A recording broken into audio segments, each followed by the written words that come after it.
It was right here that I think I broke my nose for the first time. We were playing a really terrific game called Trip 'em. I persisted. You persisted. This is where I grew up. It's always good to come back.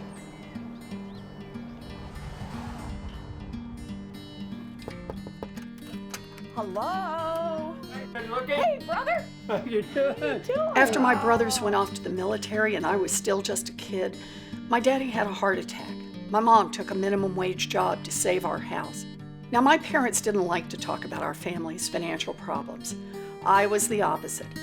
I wanted to pick at it, study it, try to understand it, and do everything I could to make sure it never happened to my family again. I spent years studying and listening to working families like mine. And I discovered a disturbing trend. More and more families were going bankrupt. Families like mine were falling further and further behind. And the crisis was hitting families of color even harder. And it was because Washington was listening more and more to big corporations. I started ringing alarm bells. The idea that we have a strong economy is just false. And then, Now it's official, we are in a recession. that's when I left the classroom and got in the fight. Somebody has got to stand up on behalf of middle-class families. Elizabeth Warren. Elizabeth Warren is heading into the lion's den. She's become perhaps the leading voice in our country on behalf of consumers. We created America's first consumer watchdog to hold the big banks accountable.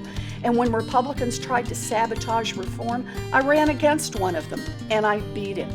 This election is about power. Who has too much of it and who needs more of it?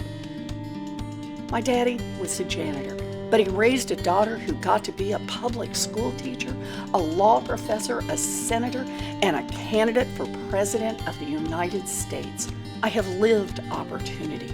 And I believe that no matter where you live in America and no matter where your family came from in the world, you deserve a path to opportunity. We can take on the rich and powerful to make our government work for all of us. And I'm not afraid to fight for it. That's why I'm running for president.